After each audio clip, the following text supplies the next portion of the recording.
Hello dear viewers, स्वागत है आप सभी का सॉल्यूशन चैनल पर। आज की वीडियो में हम करने वाले हैं क्लास 11th की इंग्लिश की जो इलेक्टिव बुक है वुवन वर्ड्स, उसकी 6th पोएम मदर टंग। इसकी पोइटेस हैं पद्म सचदेव। तो पहले पद्म सचदेव का इंट्रोडक्शन पढ़ लेते हैं क्योंकि उन्हीं की लाइफ पर बेस्ड ये पोएम है।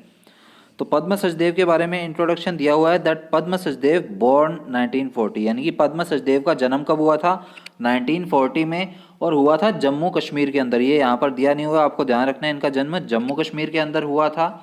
और ये क्या थी? पहली मॉडर्न वुमेन थी, वुमेन पोइट थी डोगरी लैंग्वेज में लिखने के लिए, यानी कि अपनी डोगरी लैंग्वेज में सबसे पहली वुमेन पोइट जो थी वो यही थी, मॉडर्न वुमेन पोइट। तो ये आपको ध्यान रखना है। उसके अलावा क्या दिया है? Rights in her mother tongue Dogri and in Hindi. इसके अलावा ये हिंदी में भी लिखती थी अपनी कविताएं और डोगरी लैंग्वेज में भी लिखती थी, लेकिन हमारी जो पोएम है वो इंग्लिश लैंग्वेज में है, मतलब ये डोगरी लैंग्वेज से ट्रांसलेट की गई पोएम है, ये भी आपको ध्यान रखना है। She has received many awards for her poetry including the Sahitya Akademi award she received at the age of 30 for the first collection of Dogri poems. अब यहाँ पर एक बात और आती है कि इन्हें अपनी पोइट्री के लिए काफ़ी सारे अवार्ड्स मिले हुए हैं, जिनमें साहित्य अकादमी अवार्ड भी शामिल है। और ये उन्हें कब मिला था? 30 की एज में, यानी कि 30 साल की उम्र में मिल गया था इन्हें। किस लिए मिला था? इनके जो first collection of Dogri poems थी उसके लिए मिला था। अब इनकी first collection of Dogri poems थी, उसका क्या नाम है?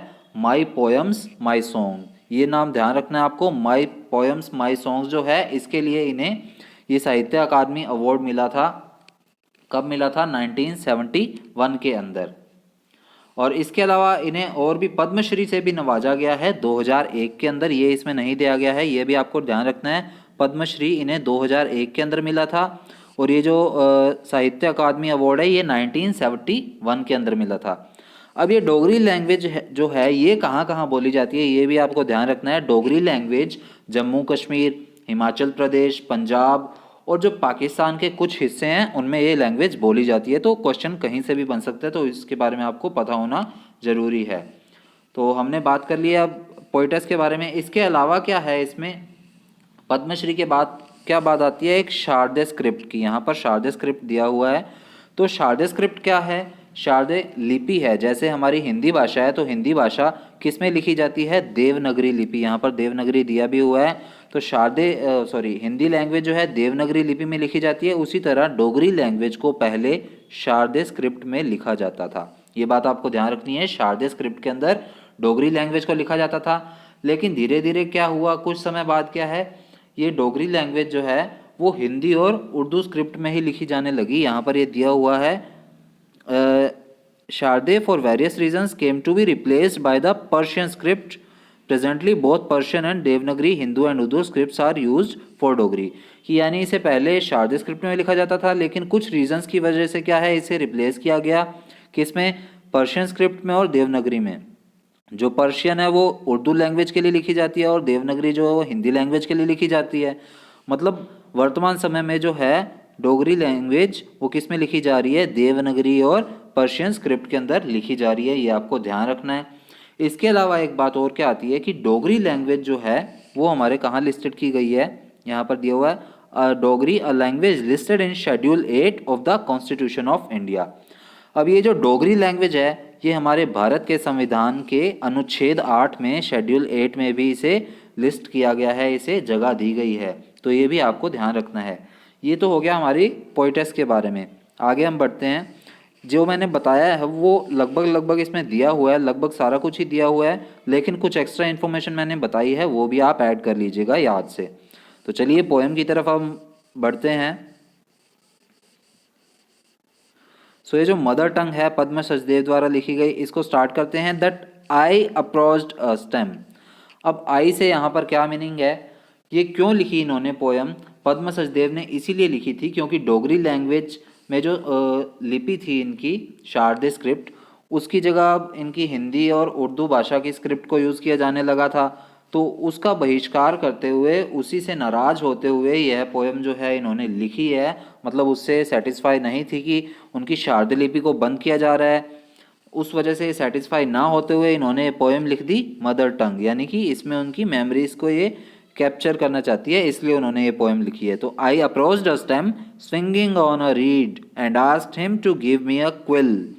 अब यहाँ पर आई पोइटेस खुद के लिए यूज़ कर रही हैं कि मैं एक तने के पास पहुंची, एक पौधे के पास पहुंची, स्विंगिंग ऑन अ रीड यानी कि धीरे धीरे चलते हुए।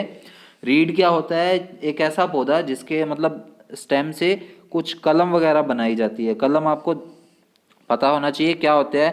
पहले के समय में हमारे पास पेन जब नहीं होते थे तब कलम का यूज़ किया जाता था और इंक का यूज़ किया जाता था। कलम किसी भी पौधे के तने से बनती है, हर एक पौधे के तने से नहीं बनती लेकिन कुछ पौधों के तने से बनती है। तो उस कलम के लिए वो वहाँ पर गई and asked him to give me a quill, और उस पौधे से कहा कि मुझे एक क्विल दे दो, मुझे एक डंठल दे दो, यानी कि मुझे एक कलम दे दो, अपना तना दे दो जिससे कि मैं लिख सकूं।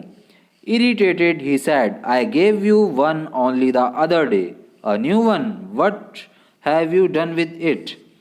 अब वो तना जो है वो गुस्सा होते हुए, इरिटेट होते हुए उससे पूछता है कि मैंने कल ही तो तुम्हें एक तना दिया था, एक कलम दी थी।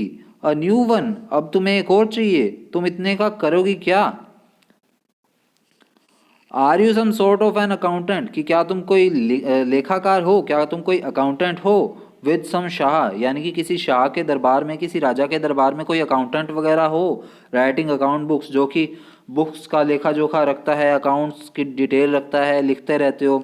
Where you need a new pen, जिसके लिए कि तुम्हें एक नए पेन की ज़रूरत पड़ रही है। Every other day he asked, कि तुम डेली ही क्या है, मतलब तुम्हें रोज ही कहा जा रहा हो और तुम मेरे पास डेली ही एक तना एक कलम लेने के लिए आ जाती हो। तो आगे पोइटस क्या कहती हैं? No I don't work for a Shah, की नहीं मैं किसी शाह के लिए काम नहीं करती हूँ। आई सैड, मैंने कहा, but for a Shahni, very kind, very well off, and I am not the only one working for her. She has many servants every ready to do her biding और bidding.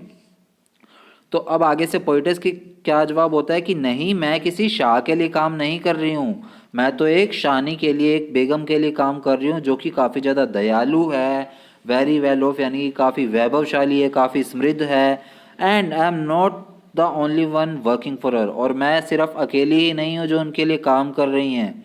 She has many servants, उनके काफ़ी ज़्यादा सेवक सेविकाएँ हैं। Ever ready to do her bidding, और वो क्या है, हमेशा उनकी सेवा करने के लिए तैयार रहते हैं। बिडिंग का मतलब होता है सेवा करना।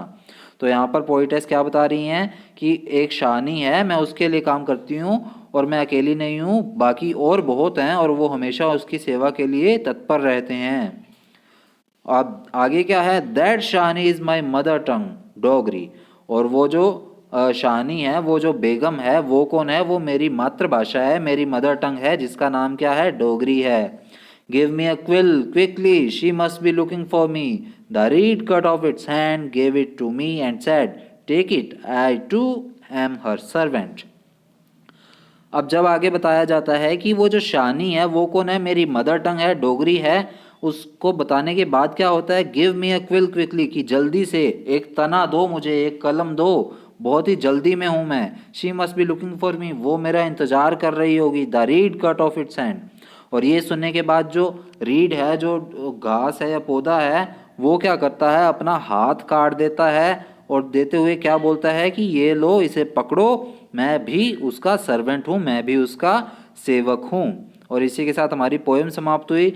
और इसमें मेन क्या बताया गया है, अब ध्यान से सुन लीजिएगा, दोबारा बता रहा हूँ मेन क्या बताया गया है। अभी तक मैंने इसकी लाइन टू लाइन एक्सप्लेनेशन दिया, अब इसका मेन जो सार है वो बताने वाला हूँ। यहाँ पर मेन तो पहले पर्सोनिफिकेशन का यानी कि मानवीकरण का यूज़ किया गया है। कहाँ कहाँ किया गया है? देखिए कहाँ कहाँ किया गया है। पहले तो थर्ड लाइन के अंदर जो वर्ड दिया हुआ है हिम, हिम किस लिए आया है? यहाँ पर तने के लिए आया है।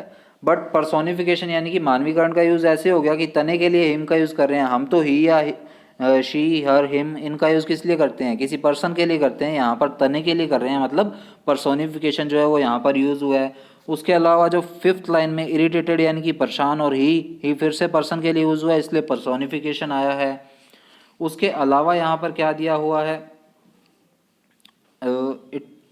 ओके, आगे दिया हुआ है, आगे जो शाह आया था और शाहनी आया था, ये भी क्या है? मदर टंग के लिए यूज़ हो रहे हैं, किसी पर्सन के लिए नहीं यूज़ हो रहे, वो भी पर्सोनिफिकेशन के अंडर ही आ जाते हैं।